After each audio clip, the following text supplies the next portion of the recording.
Polymers are the last topic in organic chemistry. Polymers are, well, they're popular in the news because all plastics are polymers.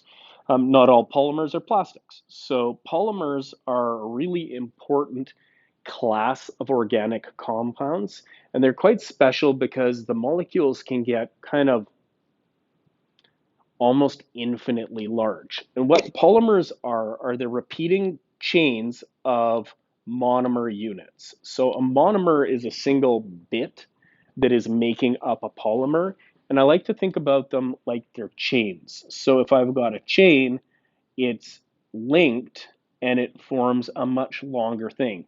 So if this is my monomer, this is my polymer. And the nature of polymers in a lot of industrial processes are that as long as you've got more monomers to add, you can just keep making that polymer bigger and bigger. And so plastic molecule or plastic bags or sheets of plastic are a collection of monomer units that are forming a monomer. And as long as they keep linking them, they kind of almost are just one gigantic molecule, which is a very crazy thought. But they can be millions and millions of monomer units long, and then those polymers will link together as well. So sometimes they can come out as threads, or sometimes they come out as sheets. And polymers are a big value added area. Before we get into synthetic polymers, we'll look at natural polymers quickly. So natural polymers are um, very common and necessary, and natural polymers happen all the time in nature. The name natural polymer sounds pretty dumb when I say that, but proteins are a natural polymer, and polypeptides, which are what proteins are made out of, all of those polypeptides are polymers that use peptide linkages. And so the peptide linkage uses a carboxylic acid and an amino group. Now, we haven't looked at amino groups, but the carboxylic acid we know would form an ester if this was an alcohol, right? And what we end up getting is these condense out and it makes an ester linkage. Well, the amino group is a nitrogen that's bonded to something as two hydrogens, and we can still form a water and condense it out, and we get a peptide linkage between the nitrogen and the carbon that has the carbonyl. Now, we won't ask you to name these, we won't ask you to write these reactions, but this is a common natural polymer, and we can get synthetic polymers that are like this as well, where we can make these peptide linkages.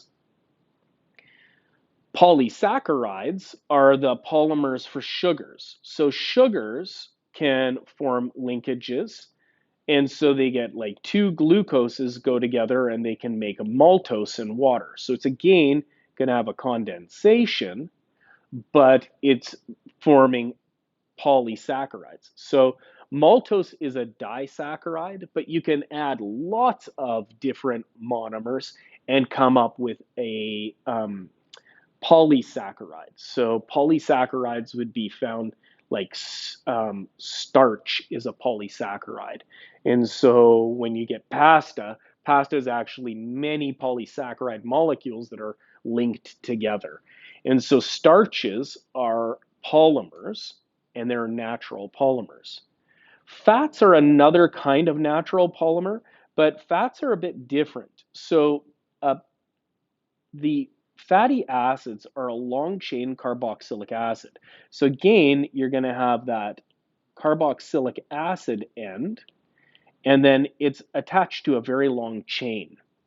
If it's got all single bonds, then in this chain, then it's called a saturated fat. And if it's got double bonds somewhere, then it's an unsaturated unsaturated lipid.